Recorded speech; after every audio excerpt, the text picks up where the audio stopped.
If you stay till the end, you'll understand why an ordinary house key, one tiny piece of metal I almost threw away, became the proof that a small act of kindness can unlock a life. This is the story of the night my daughter tugged my sleeve and asked, "Daddy, can she stay with us?" and how that question didn't just change one evening. It changed our home, our habits, our idea of family. Keep that key in your mind. It will come back to you when you least expect it. The day had been the kind that shakes your bones, wind that whistled under doors, rain that turned the grocery store parking lot into a shallow lake. I had Lily's small hand in mine, her feet hopping over puddles as if they were islands and not hazards. She was 8 and curious about everything: why worms came out when it rained, why the moon sometimes followed our car, why grown-ups looked tired even after naps. I was a single father who had perfected the art of gentle lies. That the electricity always comes back on, that grown-ups don't cry, that everything in our cart was on sale. We were halfway to the car when Lily stopped.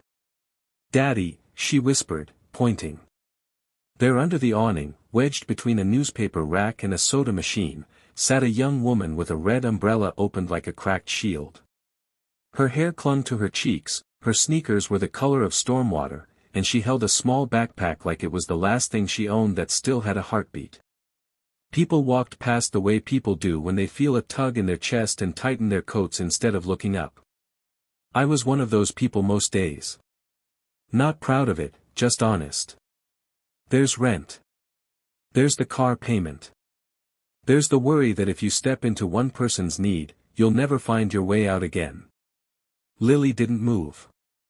"She's shivering," she said, and her voice had the quiet gravity it gets when she's already decided who we are. "We should go," I said, "because going is what we're trained to do: go home, go inside, go back to our smaller circles." Lily looked up at me, rain in her eyelashes, ancient wisdom in her eyes. "Can she stay with us, Daddy?" It wasn't the request itself that broke me open, it was the way she asked it. Not like charity, not like a grand gesture. More like you'd ask for a chair for a person who has been standing too long. A simple adjustment to the room because someone is hurting and rooms can be adjusted. I went to the woman with the red umbrella. "Hey," I said, crouching, the way you do when someone has had too much taken from them and you don't want to tower over what's left. "I'm Daniel. This is my daughter, Lily. You look soaked. Do you need a ride somewhere dry?" "A shelter," she looked past me at the rain. "They're full," she said. "Everywhere." I checked. Her voice wobbled but didn't break. She hugged the backpack tighter. "I'm fine. Thank you." Lily, who is pure sunshine masquerading as a person, stepped forward. "We have soup," she said, because soup is her measure of whether the world can be mended. Tomato. With little pasta stars. The woman's mouth twitched. "I'm Maya," she said. It sounded like she hadn't said her own name out loud in days. I thought of all the reasons to walk away. The landlord who frowned on overnight guests. The neighbor, Mr. Greeley, who kept track of license plates like it was a hobby. The empty space in our bank account that had stopped being a space and started being a canyon. But Lily's hand found mine again, and there it was, the quiet gravity. "Just for tonight," I heard myself say. "Just to get warm. No pressure." On the drive home, the heater on full blast, Maya didn't ask for the radio or for a timeline. She stared out at the city like it was a place she used to live but had forgotten the rules for. Lily chattered about soup, about the tree we'd named Gerald in our backyard, about the spider that lived in the corner of our porch light and how we left it alone because it looked busy. Inside, Maya stood on the bath mat peeling off wet socks with stiff fingers. I handed her a towel and the old flannel pajamas I wore on the nights when bills felt taller than me. In the kitchen, Lily arranged bowls like a host at a fancy restaurant, star pasta heaped like confetti.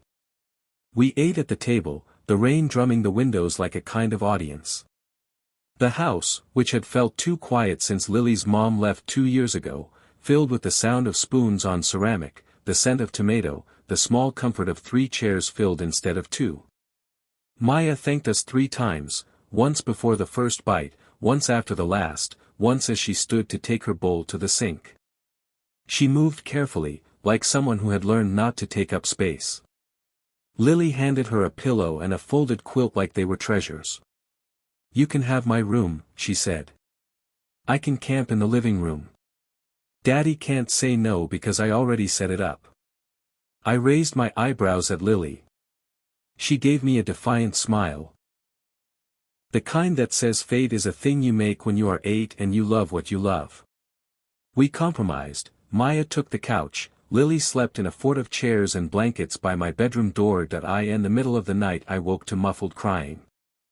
I stood in the hallway a long time with my hand on the wall, listening, not wanting to frighten Maya by knocking, not wanting to pretend I didn't hear.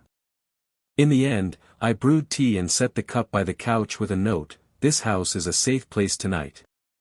Sleep if you can." In the morning, Maya's eyes were less stormed over. She had tucked the quilt tight, folded the pillow. When Lily offered her toast, she smiled with all of her teeth, and I realized she was younger than I'd first thought, early 20s, maybe. Young enough that the weight she carried looked like it belonged to someone older. "I don't want to be a problem," she said, touching the rim of her mug. "I'll go after breakfast." "Where?" Lily asked, like it was a riddle she could solve with enough sincerity. Maya's hand tightened on the mug. "I have a line on a job at a diner," she said.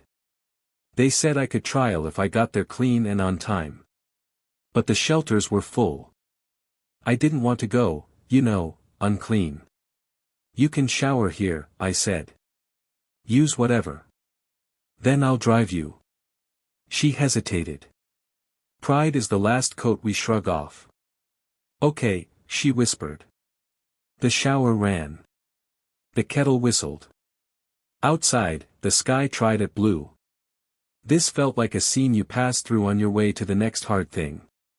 Only later did I understand it was the hinge, the door between our old life and the new one. Maya came back to the kitchen in the flannel pajamas, hair wrapped in a towel like a crown. She looked almost embarrassed at the way Lily beamed at her. "You look like a lighthouse," Lily said solemnly. "Safe and glowy." Maya laughed, a small, surprised sound. "Thank you," she said. "I haven't felt like that in a while." On the drive to the diner, Maya told us pieces of her story like someone passing shells to a child, carefully, picking only the ones that wouldn't cut. She had left home at 18 when leaving was safer than staying. She had worked at places with low wages and high turnover, and then 1 month she had to choose between rent and insulin, and that's how quickly you can end up on a sidewalk with everything you own zipped into a pack. I gripped the steering wheel until my knuckles ached.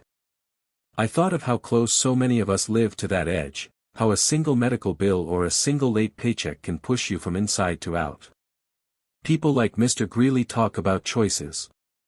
But sometimes the choice is between a thing that will break you quickly and a thing that will break you slowly. We dropped Maya at the back door of the diner. "I'll come back for you at 3, I said. She looked afraid to hope. "If they take me," she said.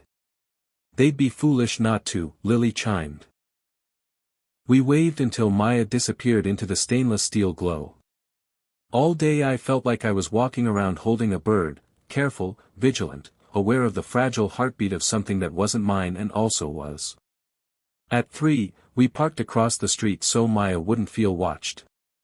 She came out with a paper hat in her hand and grease on her sleeve and a smile that she tried to keep small but couldn't. "They said I can start. They said I'm fast." Lily squealed. I clapped like a man who'd been given a second chance at applause. Maya looked at the passenger seat, then at me. "I can find, somewhere," she said, uncertainty widening the sentence. "Just for a few more nights," I said before she had to ask. "Until you get your first check. Then we'll figure real options." "Just for a few," she repeated, as if speaking small could make the need small. That night I sat at the kitchen table with a pen and the knot in my stomach that shows up whenever the words, landlord, and lease, and violation, begin to spell themselves in my head. I wrote an email I hoped would be read by a part of him that remembered being young and poor. I left out everything I didn't want used against us. I asked for understanding. It felt like sending a message in a bottle into a sea of policies. While I typed, Lily taught Maya the secret name of our porch spider, Gerald, of course, and Maya taught Lily how to braid hair so it looked like a rope strong enough to climb.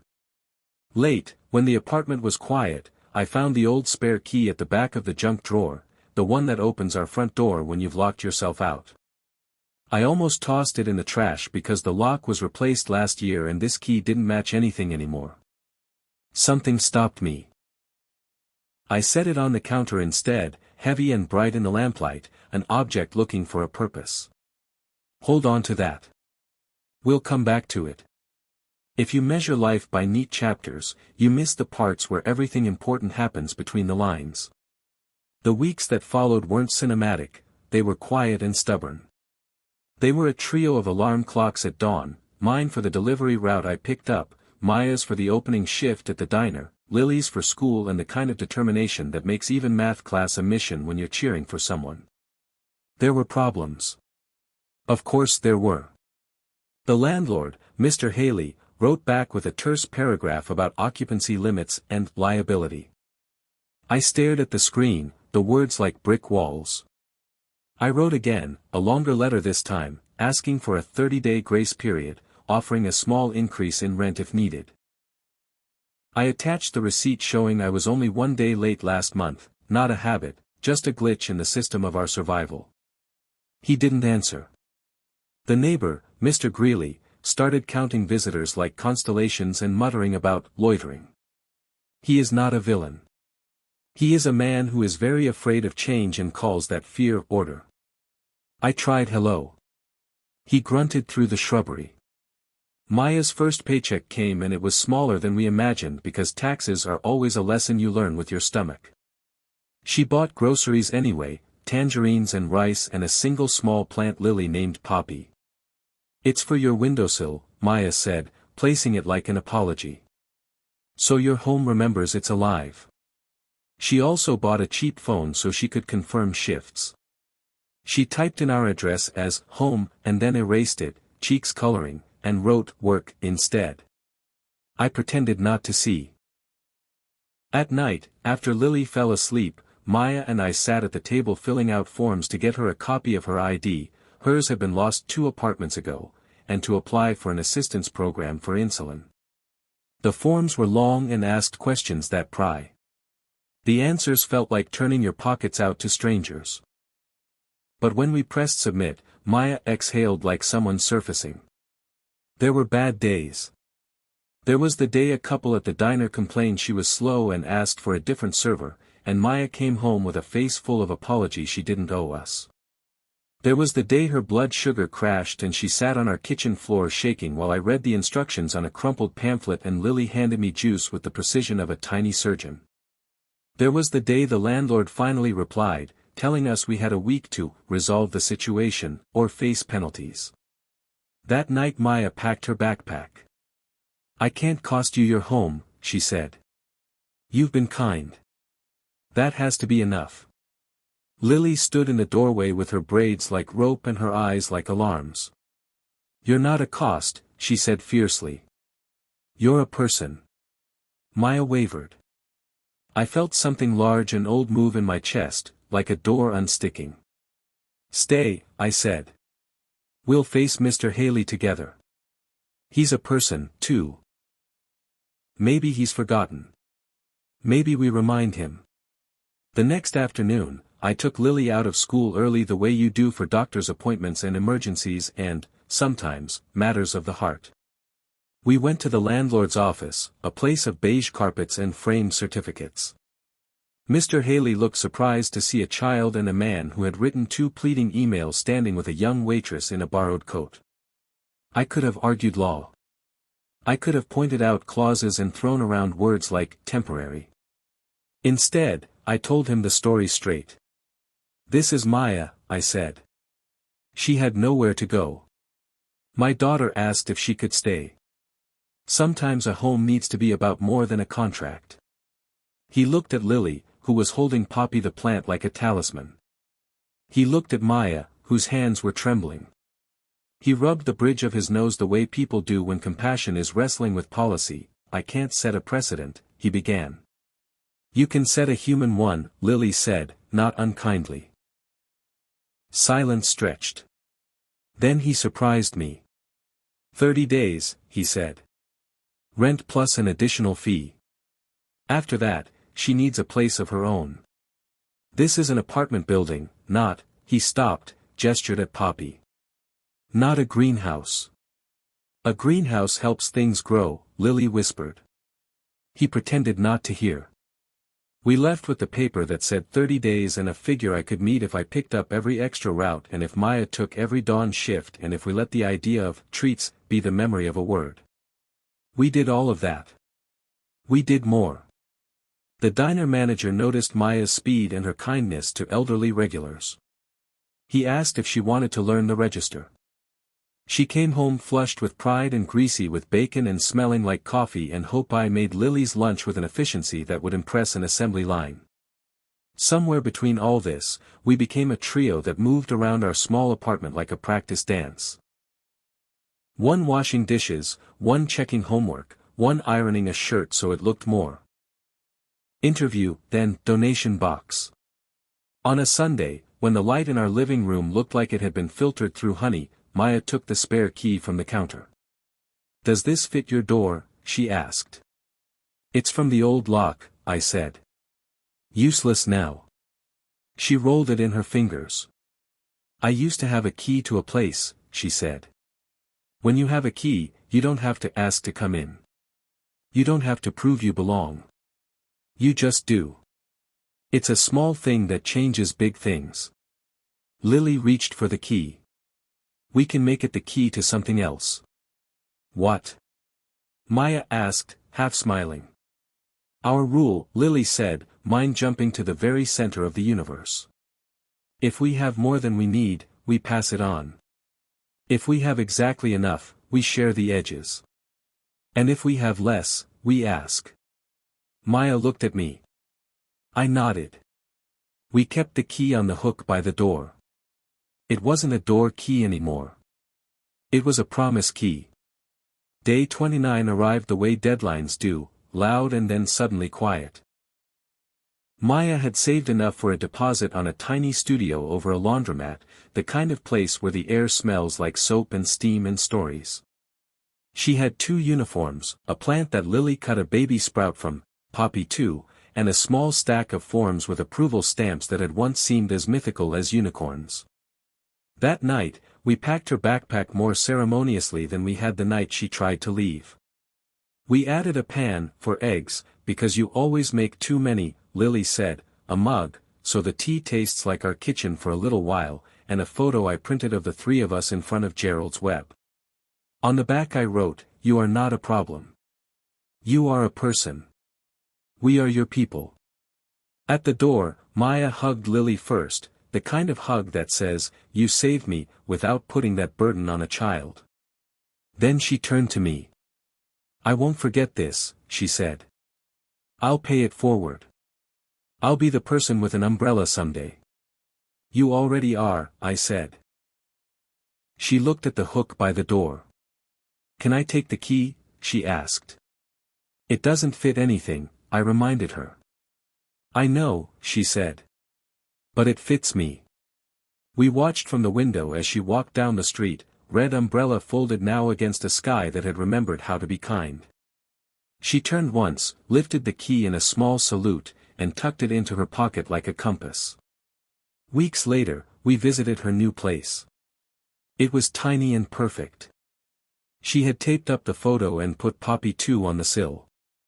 She had a calendar with shifts marked and a jar labeled school, because she wanted to take night classes in the fall.